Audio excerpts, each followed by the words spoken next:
It was in 2018. I joined a conference in Thailand.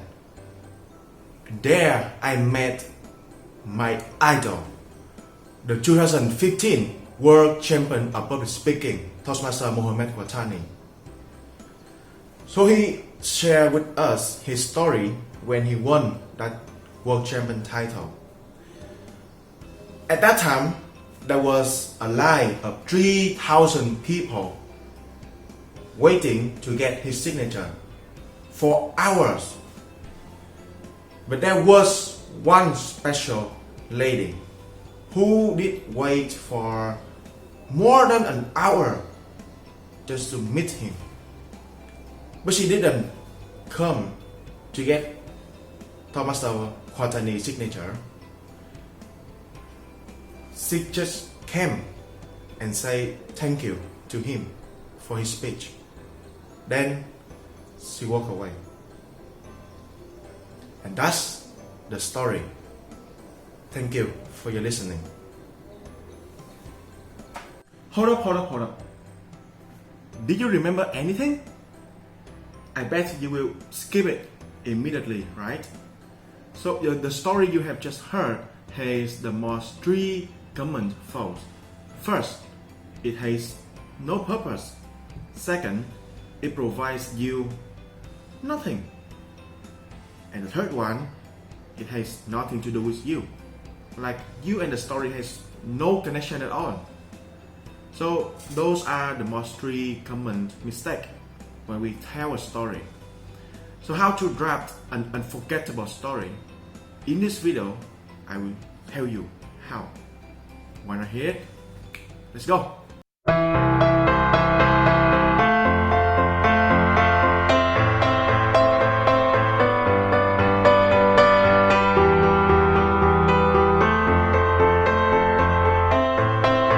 So how can a story be unforgettable?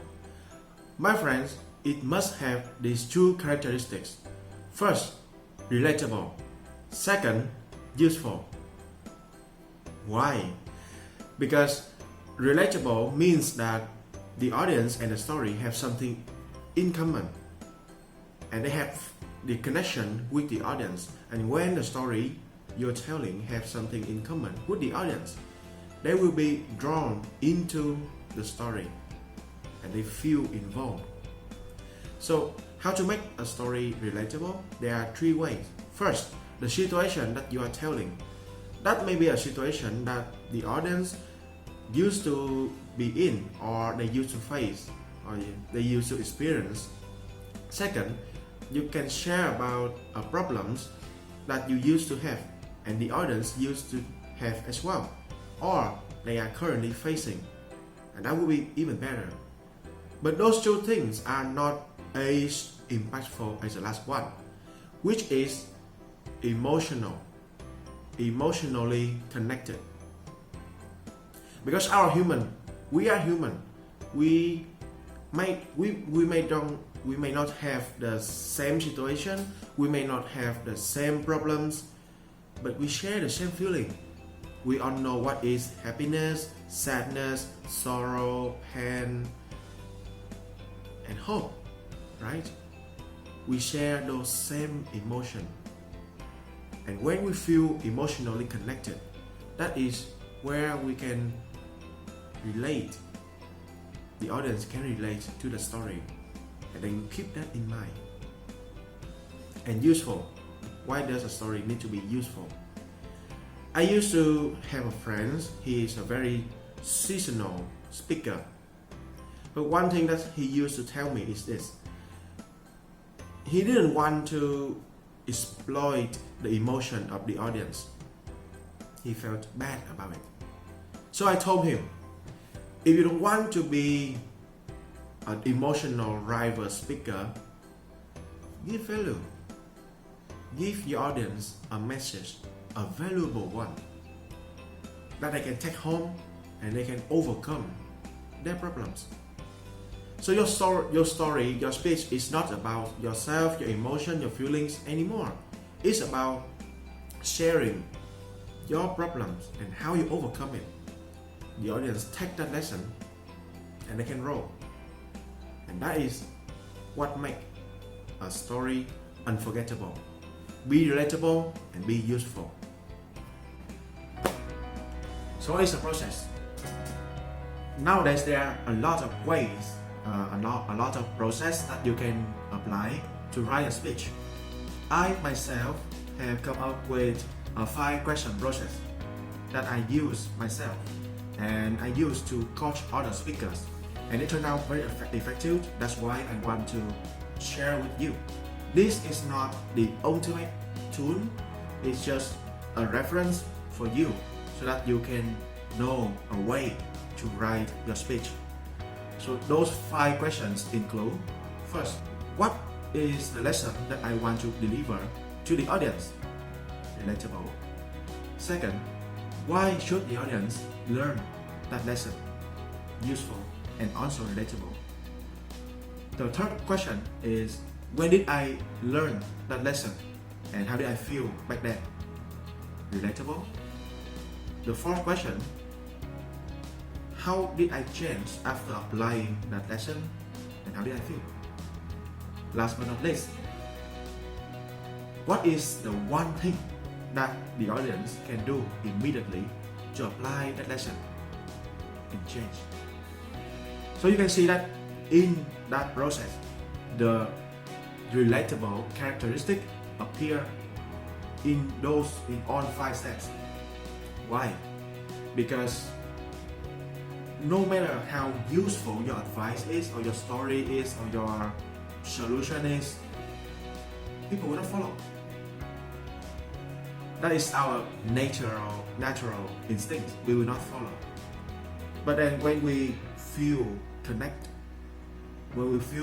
with the story, with the situation, with the problems, we feel necessary to change. And that necessary thing is created by we creating a feeling of emotionally connected.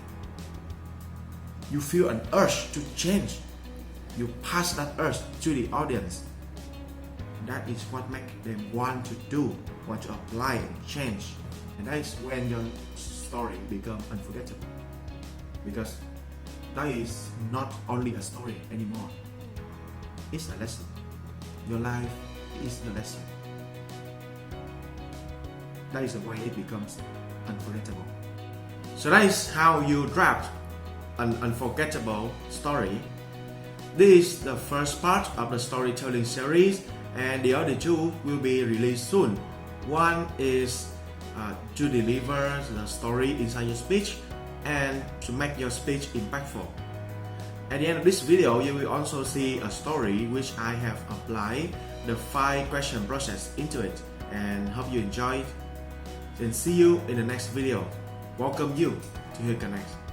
So I was invited to be a judge for a public speaking contest in high school in Ho Chi Minh City.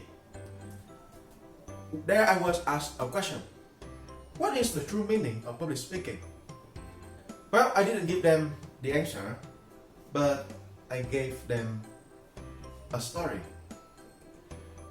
It was in 2018 when I joined a conference in Thailand. There I met my idol, the 2015 World Champion of Public Speaking, Toastmaster Mohammed Watani. There he shared with us a story about his milestone in life. Now you might wonder, was it about the time that he won that World Champion title? No, it was not. When he won the World Champion title, when he realized he already became the World Champion, he didn't know what to do next. In the Hall of Fame, standing next to him was the previous World Champion. And while shaking hands with them, taking pictures, he kept wondering what to do next. When they set up for him a table, and they put his trophy there, he's sitting here, waiting for people to come, take picture with him, shake his hand, get him signed on the pictures. There was a line of 3,000 people waiting to get his signature. But there was a lady, a special one, who had been waiting for more than an hour. But when she came to him, she just held his hand and she said, "Thank you. Thank you for your speech. I will become a better person thanks to your speech. So I just want to say thank you." Then she walked away. My friends, when we giving a speech on the stage, at that time, he realized, and I myself realized, wow, whenever we went on the stage, we giving the speech, there was always someone out there listening to us. And maybe because of that moment, that person wanted to become a better one. When we give our speech, our value, so our will take it and want to become a better person. Have you ever make someone better? Have you ever wanted to be a better person because of someone? That is the true meaning of public speaking. So from now on, make every single word